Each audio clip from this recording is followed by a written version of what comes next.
Hi, Pastor Billy Burke. Good to be with you here again for another session on victory over this virus.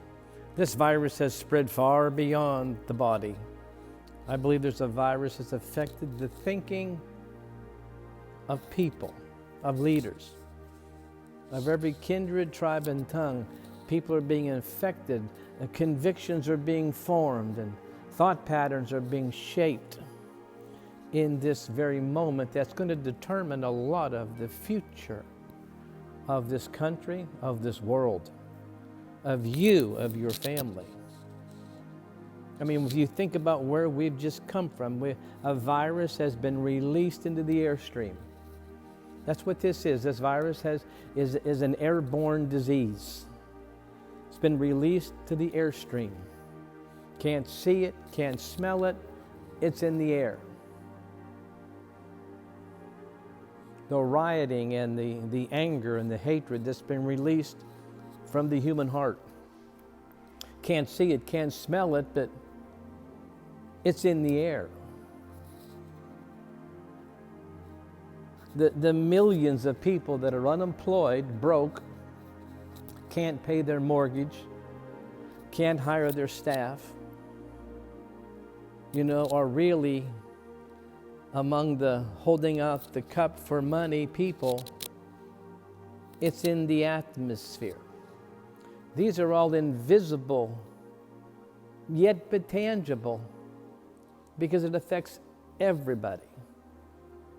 And do we think that an election of a new official is going to solve all this? I don't think so. This system is broke.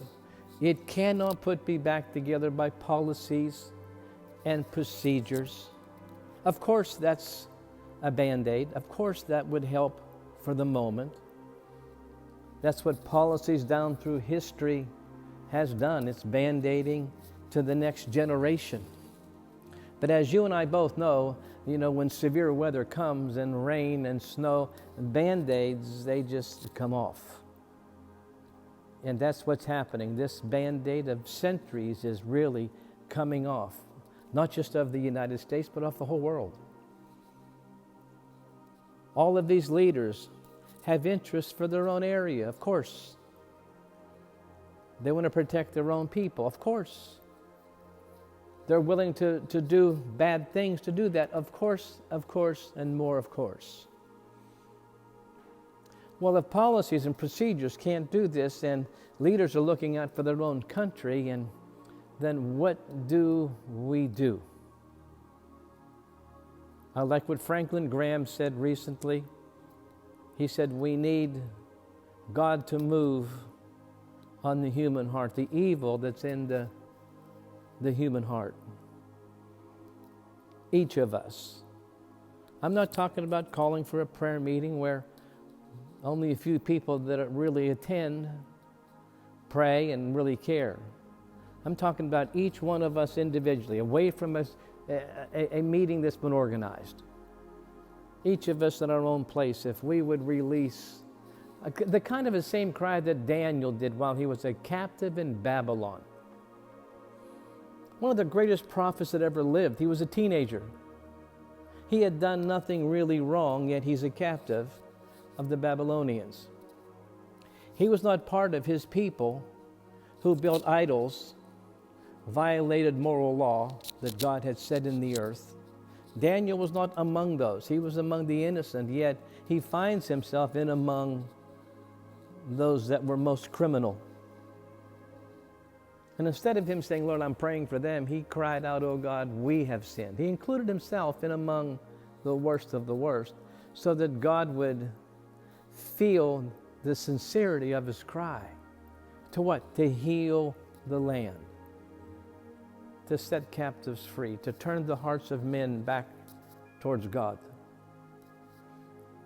This country's been so divided for so long. We've been so open to everybody that we have every god and temple imaginable in these United States. That can't be happy, that can't make God happy who doesn't go along with everything. Jesus didn't say, I'm one of the ways. He said, I am the way, I am the truth, I am the life. He said, no man comes to the Father unless they go through me. Well, boy, that seems very, very, oh my word, that seems so restrictive. That seems like such small thinking. Jesus ought to sign up with the progressives. No, Jesus don't have to sign up with progressive thinking. He is the way, the truth, and the life. He's not dead. He's still alive. He said, I'm the beginning and the end. I'm the author and the finisher. You can't do away with him. And just like in the New Testament, whenever he was risen from the dead and then he ascended, they thought that Jesus was out of their hair. And then here comes his followers who acted just like him. And they said of Peter and John, they said, look how bold they are. And it didn't say, well, it looks like they go to church. No, it didn't say that. It looks like they say their prayers. No, it didn't say that. It says it looks like they've been spending time with Jesus. We've got to spend some time with Jesus in his presence, in that word time, prayer time, praise time, people time, whatever time it takes, whoever, however. But some of that heavenly scent has got to rub off on us, where we don't just sign up for more elected officials, more policies, more Band-Aids. This country needs a national spiritual awakening. We need leaders to come alive and cry out to God for help. More than a parking lot, than a new building and an extension on the youth department. More than our visions that don't take us very far down the road. Each of what we do matters. Each step you take matters. Each cry, each prayer matters. But what makes everything different is the prophetic time that we're in. We're coming down to that home stretch, that midnight hour. So where you are, as you think about you, as you think about your circumstances, and you should do all that you can to protect you and yours. Every prayer and every promise, of course, but take a time out this coming week. Send a cry up, shoot a flare of faith up for the nation. Shoot a flare of faith up for the world. Let's believe that what we really need is for God. And what could happen is, as God did so many times, he'd just drop a drizzle of rain down, answers into men's hearts. A drizzle of rain down that can't even explain how this prosperity broke out, how this curse was broke, how this disease just left the planet. He is the answer for today. He's the answer for you. He's the answer for Billy Burke. He's the answer for the nation. He's the answer for the nations of the world. We must, each of us, without being organized, without going to a building to sing a song and raise our hands together, as great as that is to feel the support, what we need now is a massive army of people who care enough individually, who don't need the motivation of somebody else next to you or a room full of people to motivate you to cry out to God. What we're witnessing in the earth right now should motivate you enough. Nobody has these answers except one. And he's listening now to hear our cry. Especially those of us that are born again, because what did he say? The eyes of the Lord are over his people, and his ears are open to their cry. Release a cry today.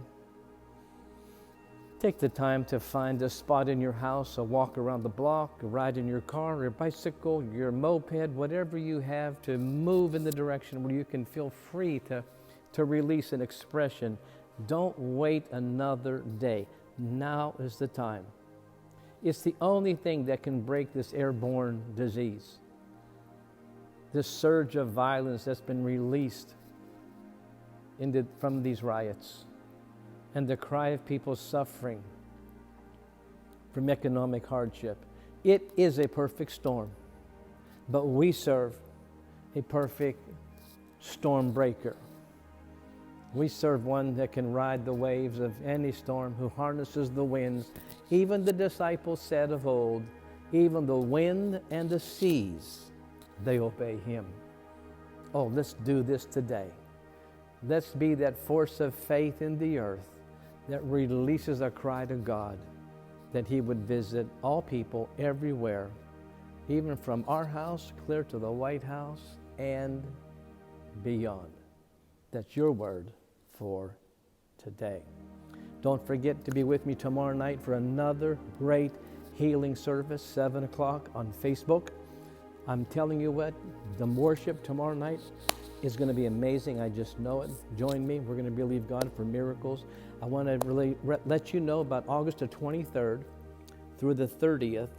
I believe it's the 31st. 8 nights in a row of healing miracle ministry.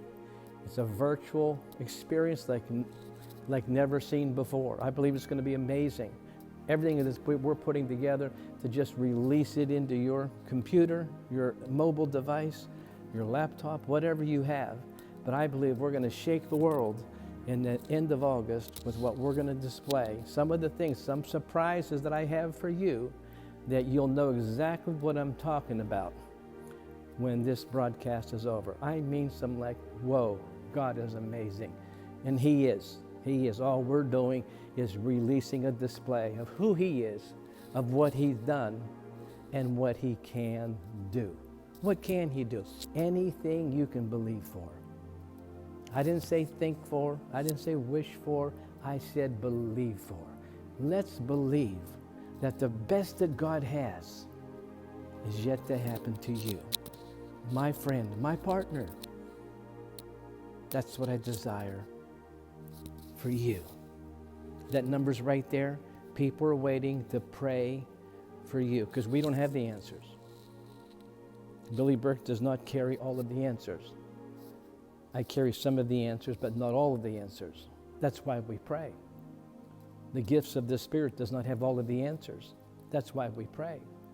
Singing doesn't have all of the answers. That's why we pray. We can't let any of these, the gifts, the singing, the meetings, we can't let them ever replace our expression of need to the only one that has all the answers.